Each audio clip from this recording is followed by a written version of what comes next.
Muere la rosa. ¿De qué sirve la rosa sin el canto? Lleva el canto sin luz sobre los campos, iluminando siempre a los de abajo. Que no calle el canto. Silencio, cobarde apaña la maldad que oprime. No saben los cantores de agachar, no cantarán jamás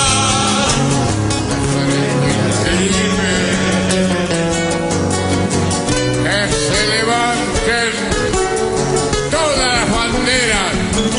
Cuando el cantor se plante con su grito, que mil guitarras de sangre de la noche, mortal canción al infinito. Se para el cantor. Calla la vida.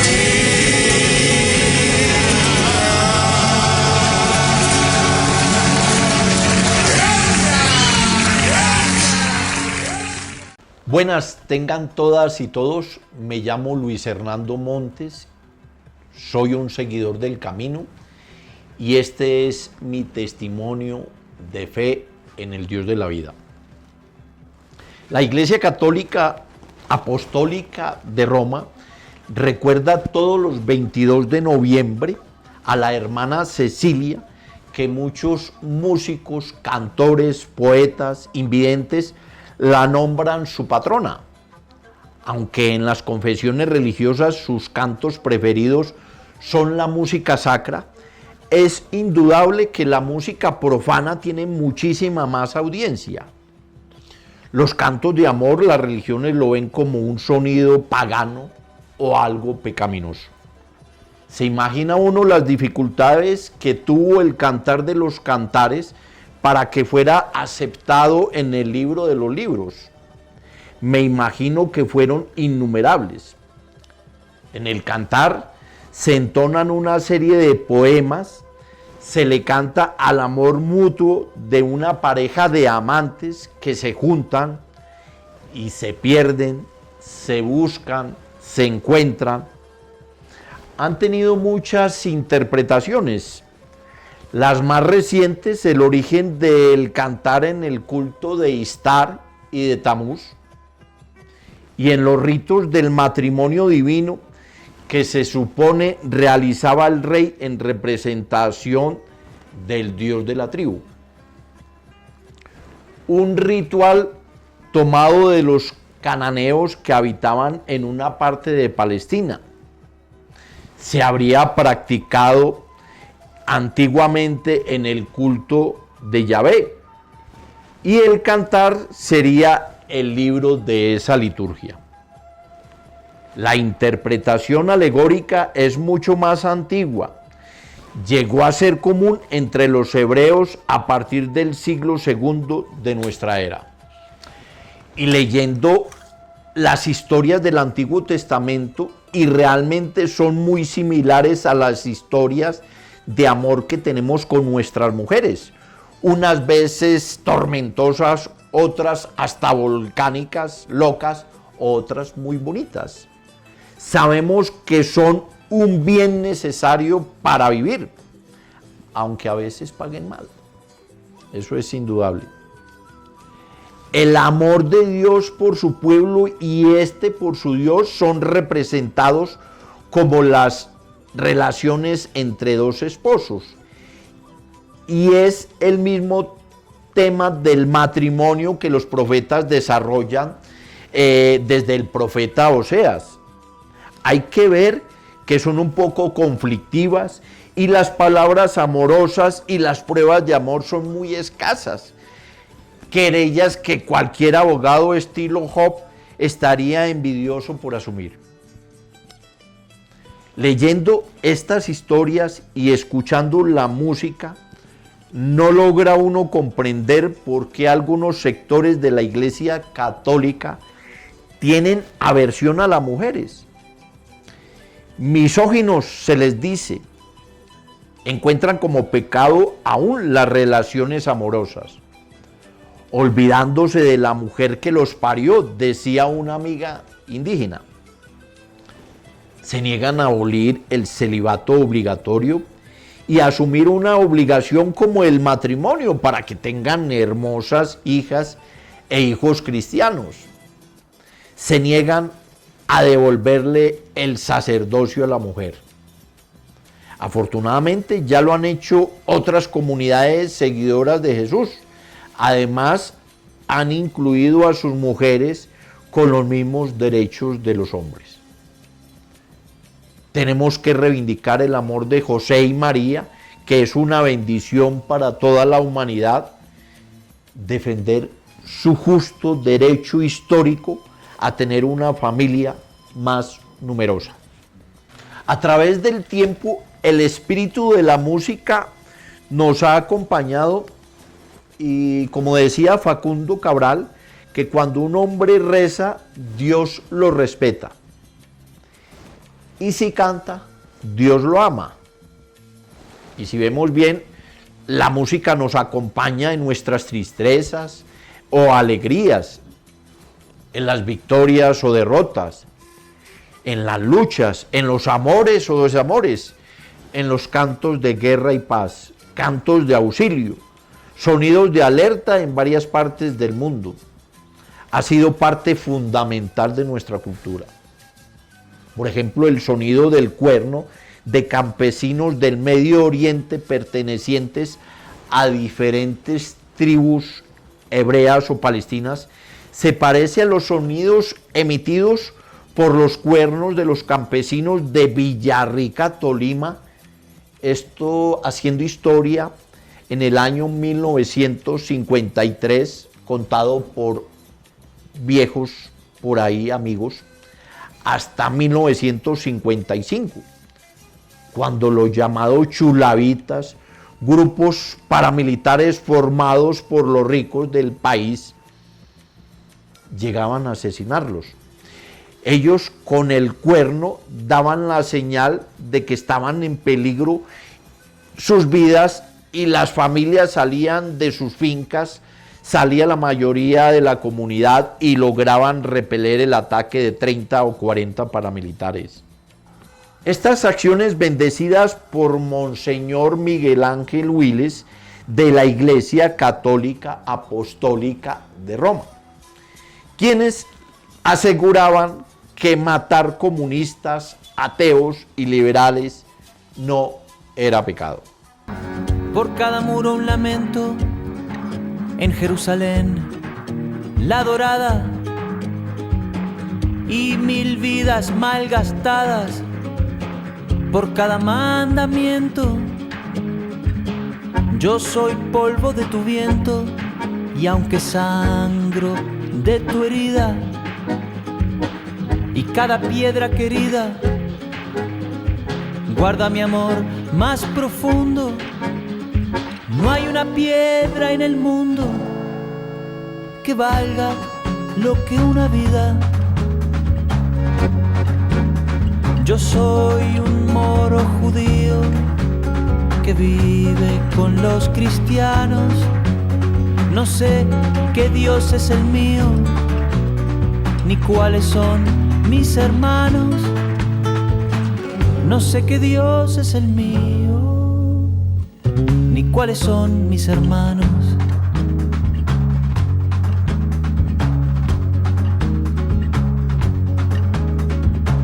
No hay muerto que no me duela, no hay un bando ganador, no hay nada más que dolor y otra vida que se vuela. La guerra es muy mala escuela, no importa el disfraz que viste. Perdonen que no me aliste bajo ninguna bandera. Vale más cualquier quimera que un trozo de tela triste. Yo soy un moro judío que vive con los cristianos. No sé qué Dios es el mío, ni cuáles son mis hermanos. No sé qué Dios es el mío, ni cuáles son mis hermanos.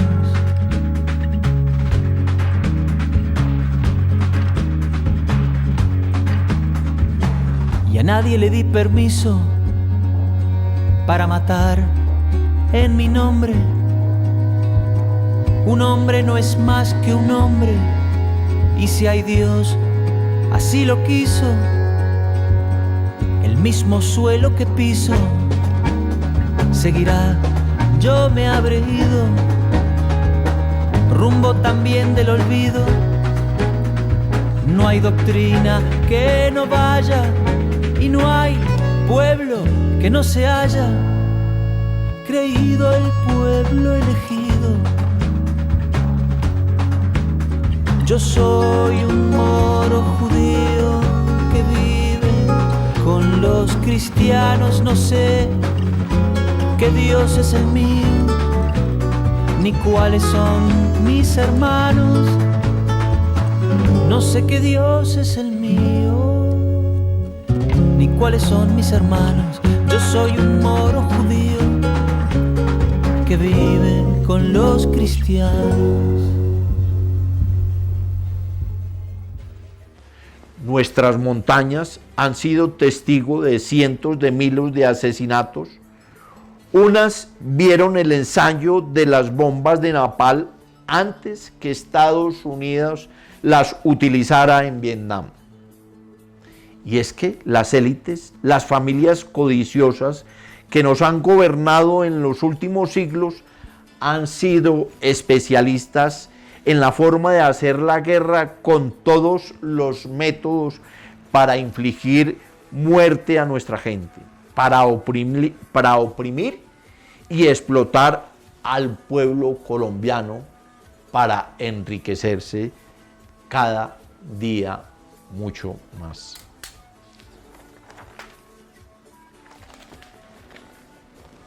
En nuestros territorios, los primeros habitantes, los pueblos originarios, las comunidades que nosotros llamamos indígenas, también se llamaba y se llama a Dios con un cuerno en las montañas, mandando señales de auxilio, pidiendo ayuda.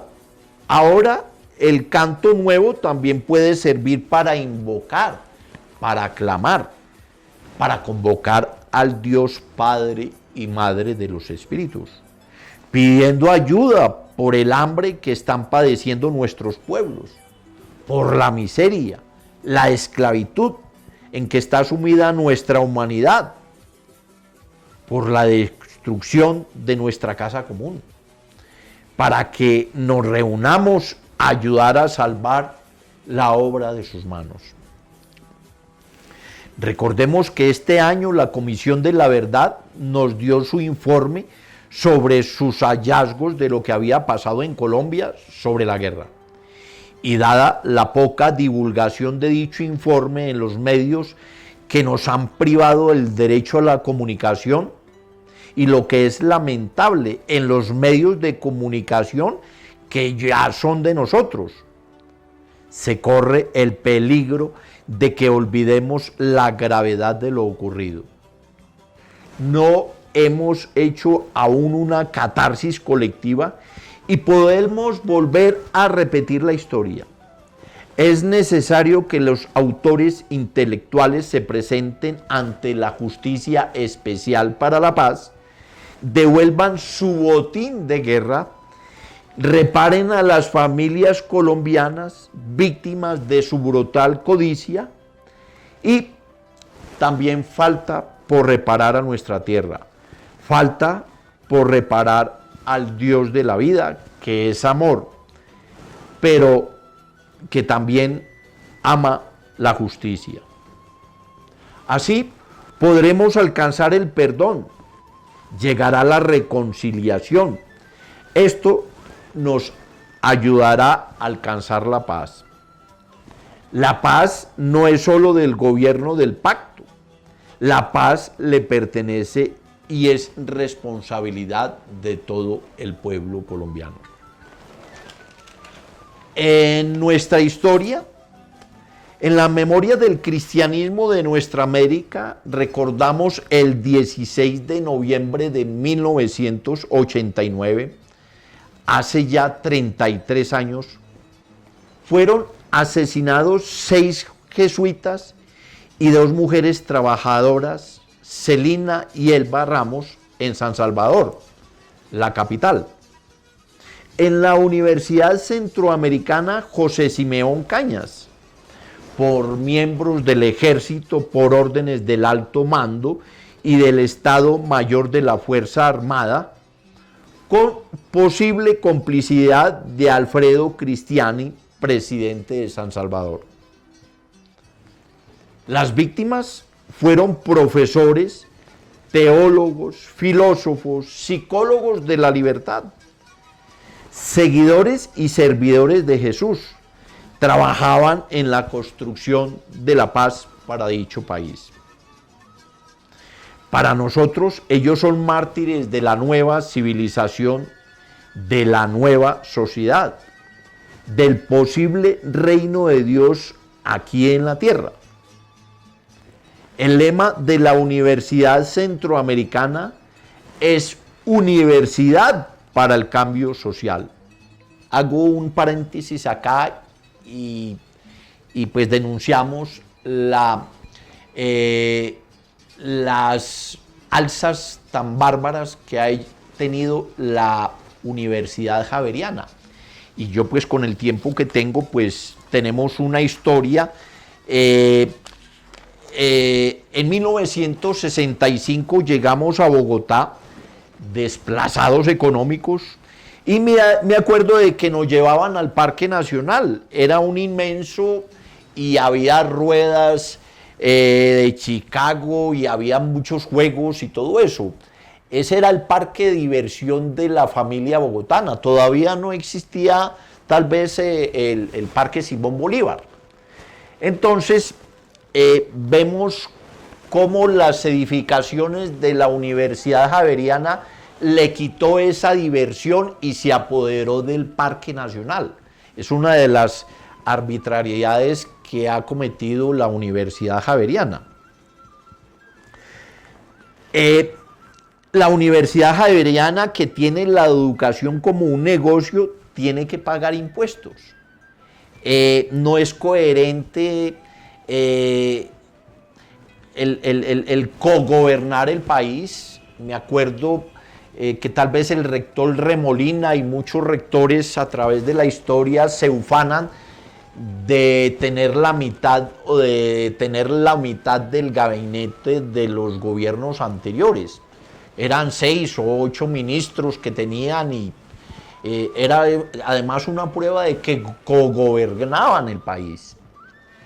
Y hay otros ingredientes que son escandalosos, como son dueños del Banco Caja Social. En el Evangelio no dice que la iglesia o los funcionarios de la iglesia deberían montar bancos, casas de usura. Eso no está bien. La iglesia tiene que devolver, eso le pertenece a todos los colombianos. Sigamos con esos testimonios valiosos, eso sí, de otros jesuitas, pero los de aquí sí dejan mucho que desear.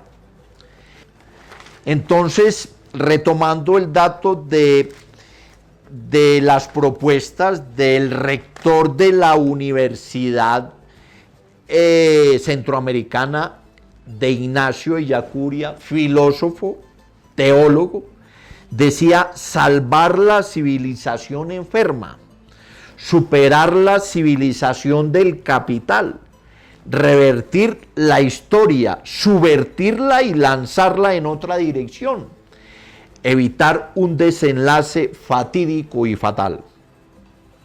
Algunas frases de Ignacio Ellacuría. Primero, ¿qué debe hacer y cómo debe hacer el pueblo de Dios el cuerpo histórico de Cristo para que el reino de Dios se realice en la historia? Esa era una pregunta que tenía.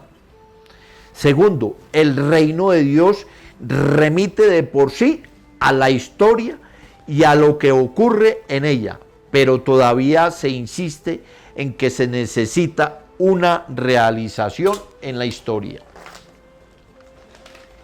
Tercero, el cristiano ha de trabajar en la historia de la salvación y el hombre ha de trabajar en la salvación de la historia. Cuarto, el cristiano no puede ignorar su condición de hombre, tampoco la historia de la salvación puede dejar de lado la salvación de la historia. Quinto, no se trata, como se solía decir, de que el cristiano es también ciudadano. La cosa es más profunda. Se trata de que la historia misma es el lugar de la revelación o de ocultamiento de Dios y de la plenificación del hombre o de su alienación. Sexto, queremos entender por significante a la salvación histórica y por significado a Dios. La unidad del signo está en la historia de la salvación o en la realización del reino de Dios en la historia. Séptimo, la fe se nos presenta como inseparable de la justicia. Octavo, no parece descabellado proponer la promoción de la justicia como signo revelante y constituyente de la realización del reino de Dios en nuestra historia. Noveno, está probado que el significado primero y preponderante del verbo hebreo sabat y de los derivados del verbo donde está de por medio el juicio es el de salvar, liberar fundamentalmente de la injusticia. Décimo, el juzgar implica un hacer justicia y el hacer justicia implica liberar de la injusticia, liberar de la opresión. 11. La salvación primaria para la que se busca el apoyo de Dios es la liberación de la opresión. 12.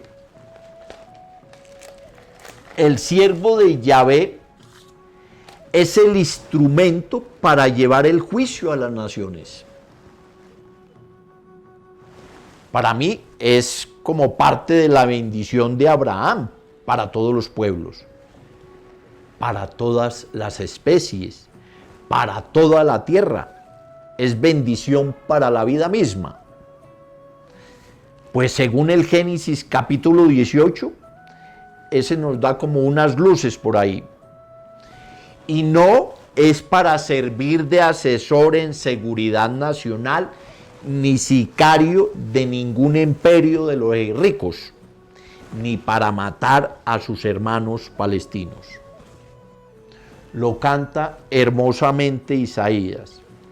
Yo, Yahvé, te he llamado en nombre de la justicia, te tengo asido de la mano, te formé, te he destinado a ser alianza del pueblo, a ser luz de las naciones. La oración entonces para este tiempo de Navidad tendría que cambiar un poquito. ¿Y cuál sería? Dios nos bendiga y nos guarde. El rostro de Dios nos ilumine, agraciándonos. Torne Dios su semblante hacia nosotros, propiciándonos la paz. ¿Para qué?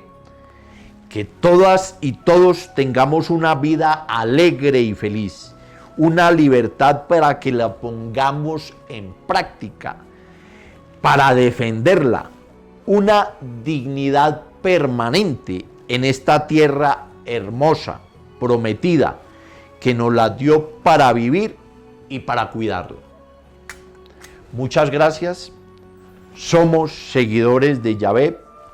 somos llavistas.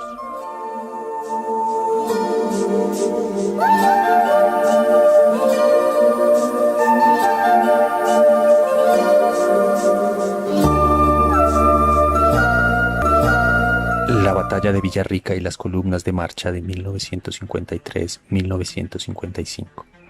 En la década de los 40 emergió una joven generación de conservadores, idealistas y libertarios, abogados egresados con honores de la Universidad Nacional de Colombia, conocidos como los Leopardos, que enaltecieron el discurso político y cuestionaron el egoísmo, la ambición, la avaricia y la codicia de las oligarquías conservadoras. En 1946, el escalonamiento de la guerra civil desatada por las oligarquías conservadoras, el alto clero católico y las fuerzas militares y de policía que convocaron a los chulavitas para desatar el terror en la nación, avesados macheteros conservadores obligaron la formación de resistencias campesinas, liberales, socialistas y comunistas que adquieren la forma de una milicia. La figura de Jorge Eliezer Gaitán se convierte en la mayor amenaza al gobierno de las oligarquías criollas que, en el marco del escalonamiento de la guerra civil en los campos, el gobierno conservador estrecha los lazos con el tío Sam y compra las primeras aeronaves de combate, los cazas F-47 y los bombarderos B-25 y B-26. El escalonamiento de la guerra configura el magnicidio de Jorge Eliezer Gaitán el 9 de abril de 1948. Ya no hay dudas, es una guerra de exterminio. La modernización de las Fuerzas Armadas es llevada a cabo en la Guerra de Corea, donde participó el Batallón Colombia con el propósito de poder llevar a cabo el plan de exterminio de la llamada amenaza comunista. La lealtad jurada al tío Sam da el aval para que un ejército modernizado tome las riendas de la nación y dé inicio a un proceso de pacificación que no significó otra cosa que salvaguardar los intereses de las oligarquías, el clero, el alto mando castrense, culminando el plan de exterminio de los campesinos que osaron mirar a los ojos a los señores de la tierra y sus perros de caza. La traición a la paz toma forma en el asesinato selectivo de los amnistiados y en la criminalización de la política. El ciclo de violencia no cesa. Los eufemismos sustentan la racionalización de la barbarie y la deshumanización de la guerra. Nacen las repúblicas independientes.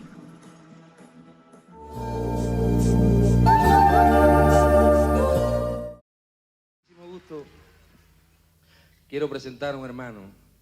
No es un hermano de ocasión, es un hermano de haber compartido mucho, sobre todo en nuestro país. Un hermano viejo, conoce nuestros inicios, conoce nuestras canciones, conocemos su trabajo. Quiero presentar a César Isela.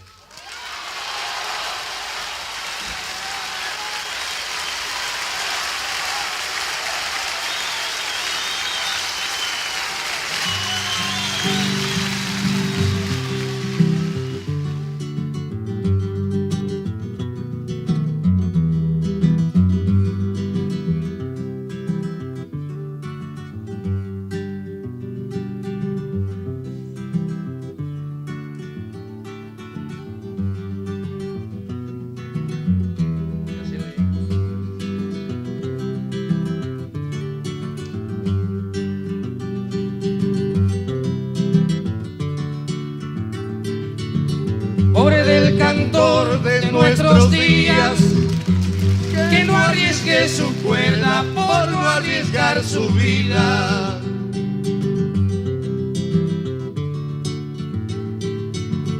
Pobre del cantor que nunca sepa que fuimos la semilla y hoy somos esta vida. Pobre del cantor que un día la historia lo borre sin la gloria de haber tocado espinas. Pobre del cantor que fue marcado para sufrir un poco y hoy está derrotado.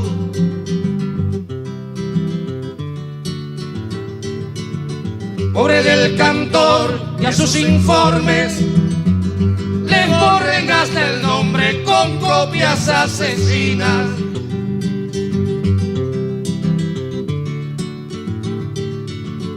Pobre del cantor que no se alce y siga hacia adelante con más canto y más vida. Pobre del cantor que no hay el modo de tener bien seguro su proceder con todo. Pobre del cantor que nos imponga con su canción de gloria con embarrés y lodo.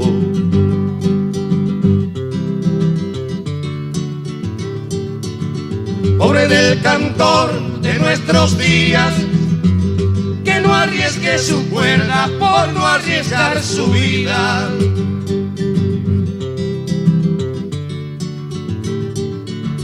Pobre del cantor que nunca sepa que fuimos la semilla y hoy somos esta vida.